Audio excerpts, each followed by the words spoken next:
Today, I'm going to be tufting quite a few SpongeBob-themed bubble rugs with the goal of fancifying one of the dull white corners of my living room. I'll be creating 3 different sets of rugs, ranging from easy to medium to one of the biggest rugs I've ever made. Starting with level 1, I'll be making SpongeBob's 25-cent bubble sign. If you don't know what episode I'm referencing, it's from the very first season where SpongeBob annoys the hell out of Squidward by building a bubble stand to make some extra cash. I started by sketching out the sign in Procreate, as well as some of the iconic sky flowers, and then I moved on to tracing the design onto the tufting cloth. Now, if you've watched my previous tufting video, my only other tufting video, you'll recognize that I'm making the same mistake that I did last time. I did it again, y'all. I did it again. I keep forgetting to flip these images. These are fine. I could tuft these, but this is the only thing that I have that actually has text on it, and I can't tuft this because it will be flipped. It'll be backwards.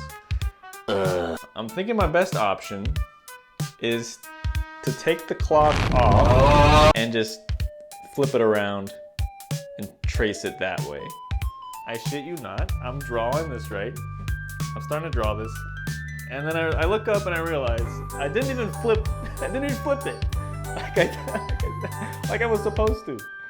That needs to be flipped, dude. What are you doing? Why are you drawing that already? God damn, holy shit. 2 very boring minutes later. All right, we did it.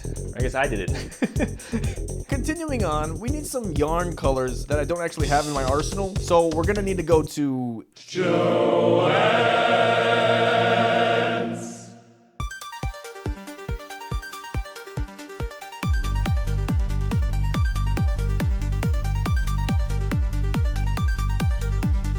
Joann's is probably your best option when it comes to getting any colored yarn you might need for your project. So we're going here, we're getting all the colors that I know I'm gonna need for the upcoming rugs I'll be tufting. One of the downsides of tufting, and kind of it hurts your wallet as well, is you have to get 2 of each color every time you grab a set of yarn. Because once you actually get it on the cloth, it looks better when you put 2 strings of yarn through the cloth, and it makes it look fuller and thicker.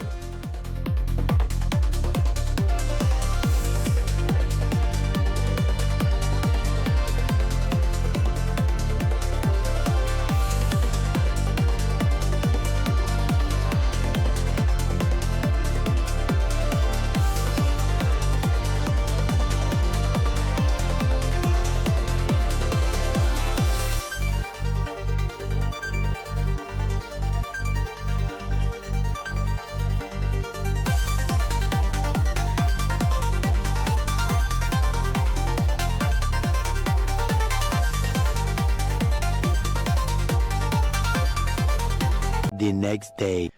All right, it's a new day, and here's how the bubbles sign came out. I'm not 100% happy with it. I think I've really got the color wrong with this because it's kind of looking like a Snickers bar currently. But hopefully once we shave it, it'll look a little nicer, because there's no way I'm doing this again. This took a lot of work. But next thing we're gonna work on is the flowers. So let's do that next. When I first saw the bubble sign, the original idea was actually to make like a whole bubble stand with like maybe bamboo as like the stands and have the rug on top.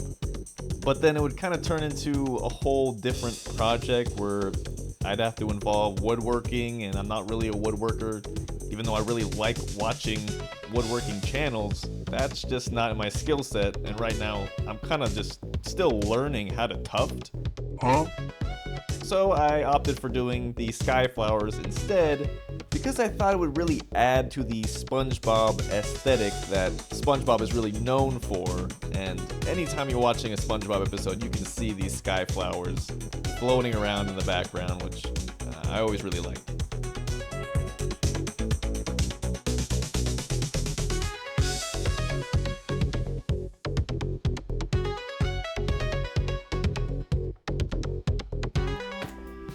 Okay, hello.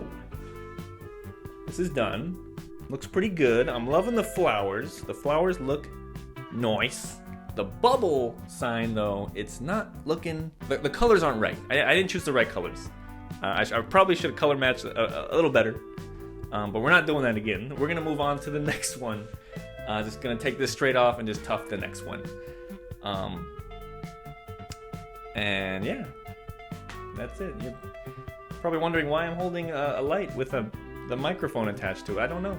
I thought it was cool. This looks kind of cool. Later that same evening. So we're moving on to level 2, working on the second hardest batch of rugs that I'll be making during this video. I will say this one was probably my favorite to work on because there was so many different aspects to these designs and so many different colors and organic shapes to move between. I don't know why. I just really enjoyed it. It was tough, but it was also a lot of fun. It really enlarged my creative brain. Man, I knew what I signed up for when I chose this concept, but damn, this is gonna be complicated. Look at all these different colors I got on this. It's gonna look good though. I'm excited. This looks really fucking cool. I know in the beginning of the video I said there was 3 different difficulties of rugs that I'll be making. This one is supposed to be the medium one, but I kind of think it ended up being the hardest one. I think because it has 3 rugs in one, and each one has multi layers of complexity of different colors, and the detail's not that crazy, but blending them all together and switching out every single different color each time is very time consuming, so it kind of made it the hardest one. And the rug after this one is just very massive, or it's just the biggest one I've ever made, which has made it by default harder to make because there's just so much of it. But this one is a little bit more detailed, which kind of made it the hardest one, in my opinion. I also forgot to mention what I'm actually tufting here. If you watch SpongeBob, you'll know Bubble Buddy is on the right side. And on the top, we have one of the ducks in that one episode that I got this reference from. But the one on the bottom left is another character from a comic that I'm working on. The character is an actual balloon animal, but I thought that it worked perfectly here, and I want to kind of incorporate these characters that I have into each of these projects that I'm working on. So I figured this would be the perfect opportunity, so I threw them in here. Many hours later.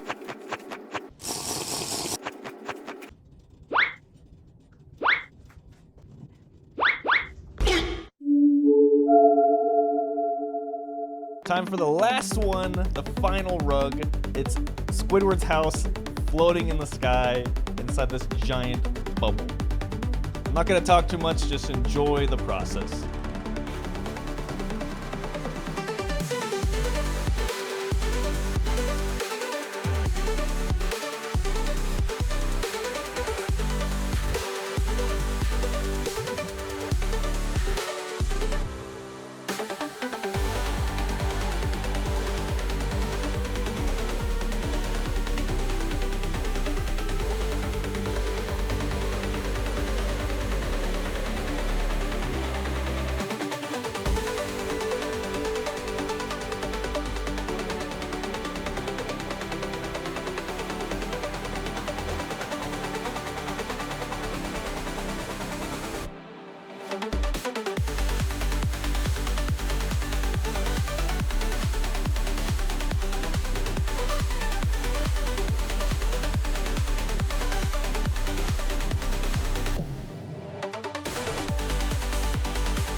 Since all the tufting is finally done, we can move on to the gluing part and get all of those fibers just sealed in there with this Roberts 3095. It's a tacky carpet glue that really seals it in there. I do have to wait quite a bit of time between each one because it does have to dry, and if I take it off the frame, it's gonna like scrunch together and not dry properly. So each time I'm doing this, you'll see me in different clothes because it's just literally the next day. It was good, y'all. Trying to dodge my own shadow here. So I gotta put backing on these rugs before I shave them. We got 1, 2, 3 over here. I only have enough fabric for 2 of them. So that means we gotta go back to Joanne's.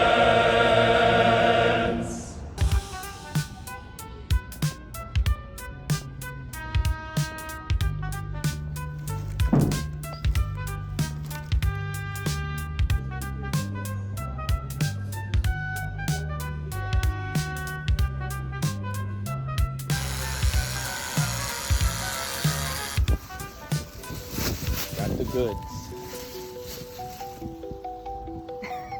Now that I have the backing, I can actually do some precise snipping on these rugs and start tacking the back part onto the back side so it kind of just stays put back there.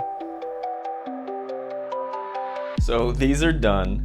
These, holy sh**.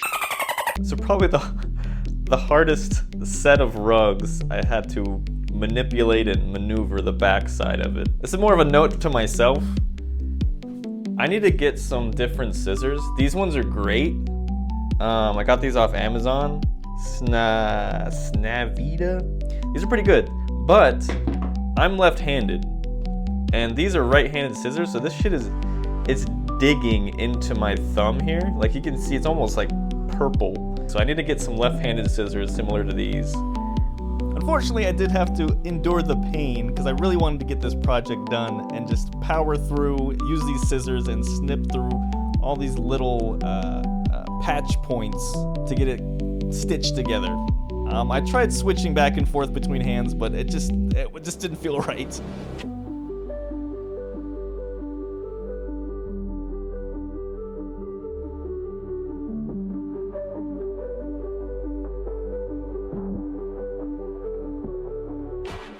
What I'm doing here is just going through every single rug and meticulously cutting through all the fabric, all the backing fabric, and then gluing it on to the back side.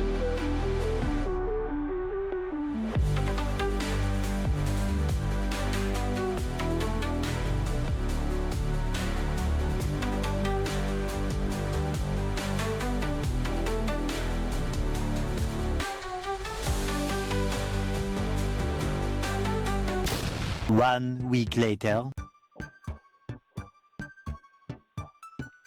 Good morning. The actual final step has arrived for any tufting project, and that is the shaving part. A lot of people like shaving. I'm gonna say I don't like it that much. It is cool, but it is very unforgiving if you mess it up.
These are looking fantastic.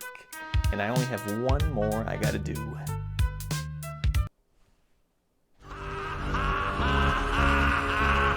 So I did all three of these in kind of a different way each time. This one, I kind of carved all of the different colors out. And I'm not sure I like that option, even though that's kind of the best looking one. Or it usually, when you carve it like that, that usually tends to be the best looking one. Similar to this, where everything is just kind of carved out. This came out really nice, by the way. And then the other option I did was just, I only carved out the white bits. That looks pretty decent. But for this one, the only thing I did was just kind of round the outside bits. Kind of hard to see, but I think that's giving it the best effect because it actually looks like a bubble when you just do it like that. So I'm just gonna do that for this massive one, and also just to make my life a little easier because this thing is huge, and I don't think I want to do every single detail, and I don't think it would come out as good as I wanted to if I did do that. So let's get this done.